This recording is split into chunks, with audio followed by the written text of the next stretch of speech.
Assalamualaikum warahmatullahi wabarakatuh. Kami dari kelompok 11, Andri Kistranto Margono, Eka Nur Alimah, dan Dangi Zadiarta akan menyampaikan bab tentang strategi dan perkembangan organisasi industri di Indonesia. Potensi sumber daya ekonomi di Indonesia.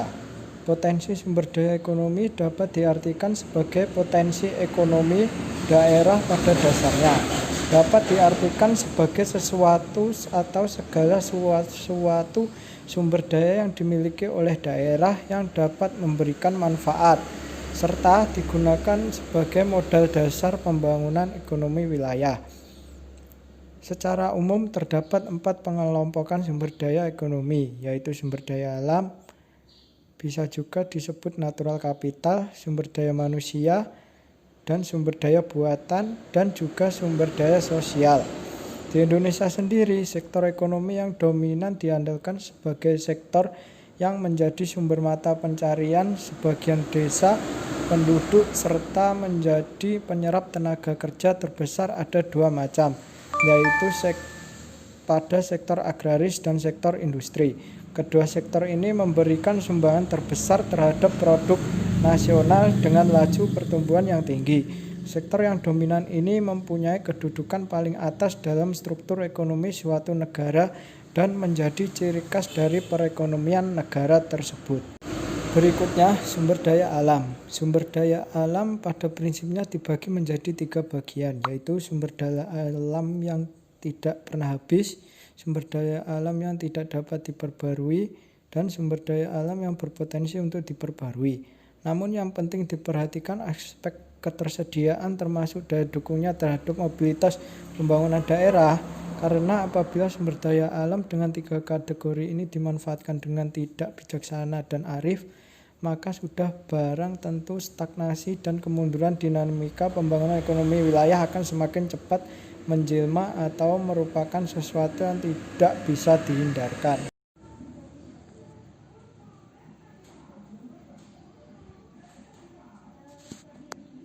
Sumber daya manusia dalam konteks kegiatan.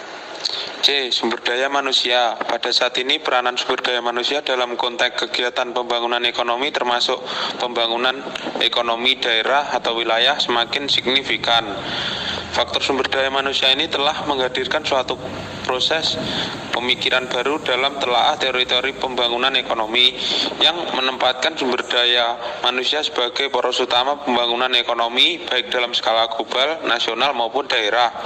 Strategi pembangunan ekonomi yang berbasis pada pengembangan sumber daya manusia dianggap sangat relevan dan cocok dengan kondisi dan karakter pembangunan ekonomi terutama di negara-negara berkembang sejak era 80-an. B. Sumber daya buatan. Dalam era otonomi daerah saat ini terdapat kecenderungan umum di mana dalam pembiayaan pembangunannya daerah berusaha meningkatkan pendapatan yang sebagian besar berasal dari pemanfaatan sumber daya alam yang berlebihan. Eksploitasi berlebihan terhadap sumber daya alam berpotensi merusak keseimbangan ekosistem dan mengancam keterlanjutan pembangunan daerah pada masa yang akan datang. Sumber daya sosial. Selain sumber daya manusia yang umumnya mengacu pada manusia sebagai individu, maka terdapat modal manusia lain, yaitu manusia sebagai masyarakat atau yang sering disebut sebagai modal atau sumber daya sosial atau sosial kapital. Sumber daya sosial ini adalah sumber kekuatan yang dihasilkan oleh manusia dalam kehidupan bermasyarakat. Mengacu pada sumber daya sosial ini, manusia juga dipandang sebagai sosok yang dilingkupi oleh nilai-nilai, norma-norma, kepercayaan, dan hubungan antar sesama. Faktor geografis. Dalam studi geografi yang studinya memperhatikan relasi lingkungan, tidak bisa lepas dari konsep lokasi. Lokasi merupakan konsep utama yang menjadi ciri khusus dari pengetahuan geografi.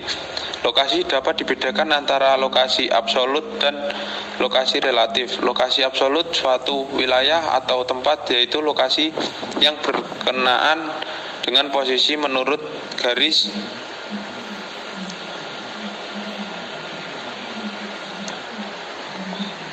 menurut garis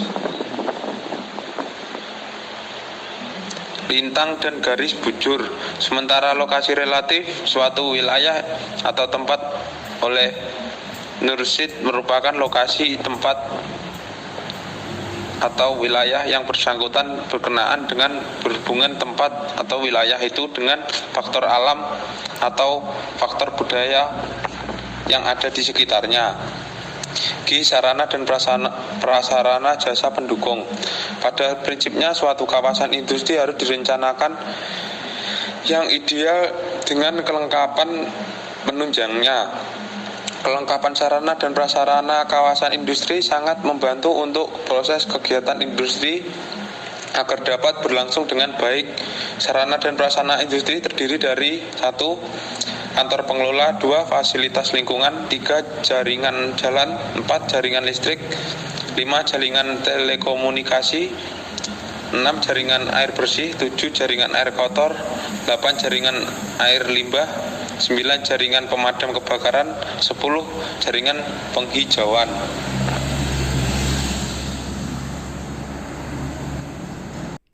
Selanjutnya, kinerja industri di Indonesia. Sebagai contoh, hasil kinerja industri di Indonesia adalah berdasarkan data Kemenperin pada tahun 2018 tercatat pada industri non-migas yang mengalami pertumbuhan tinggi pada tahun 2018. Pertumbuhan tertinggi dicapai oleh kelompok industri mesin dan perlengkapan yang mencapai pertumbuhan sebesar 9,49% dari pertumbuhan sebesar 5,55% pada tahun 2017. Pertumbuhan tertinggi berikutnya dicapai oleh industri kulit, barang dari kulit, dan alas kaki yang mencapai sebesar 9,42% dari pertumbuhan yang hanya sebesar 2,22% pada tahun 2017. Banyak ditutupnya pabrik-pabrik rokok skala kecil merupakan penyebab utama terjadinya penurunan yang secara terus-menerus pada IMK industri pengolahan rokok. Hal ini disebabkan karena kalah bersaingnya pabrik-pabrik kecil dalam menghadapi pabrik-pabrik besar yang sebagian sudah dikuasai oleh perusahaan asing bermodal besar. Selanjutnya, permasalahan yang dihadapi sektor industri. Harus diakui bahwa kinerja sektor industri belum sepenuhnya pulih seperti sebelum krisis ekonomi. Dunia industri di tanah air malah seringkali digoyang isu deindustrialisasi. Sebagai contoh, data yang ada menyebutkan bahwa pada kurun waktu 2001 sampai 2006, sekitar 500-an pabrik tekstil dan produk tekstil menutup usahanya. Belum lagi kelesuan yang dihadapi industri elektronika dan otomotif pada awal tahun ini. Sebagian besar pengamat ekonomi bahkan mengeluarkan pernyataan ekstrim, bahwa sesungguhnya tidaklah pernah ada proses industrialisasi di Indonesia. Mereka yang berkesimpulan seperti ini bersandarkan pada kenyataan bahwa proses industrialisasi yang terjadi di Indonesia dari awal sampai sekarang ternyata terus saja mengandalkan industri-industri tradisional berteknologi rendah seperti industri pakaian jadi, kulit, sepatu, kayu, dan industri makanan. Selanjutnya adalah perkembangan sektor industri manufaktur. Dari tahun 1990 hingga 1996, pertumbuhan sektor manufaktur non-migas Indonesia mencapai 12% per tahun, serta menyumbangkan sepertiga dari seluruh pertumbuhan PDB. Kinerja yang bagus sepanjang periode ini telah mempercepat transformasi Indonesia dari perekonomian agraris menjadi semi-industrialis. Akan tetapi, setelah periode meningkatnya industri manufaktur, Indonesia masuk ke dalam krisis ekonomi dan politik yang membawa dampak resesi pertumbuhan sektor manufaktur dan memberikan kontribusi yang jauh lebih sedikit terhadap pertumbuhan PDB.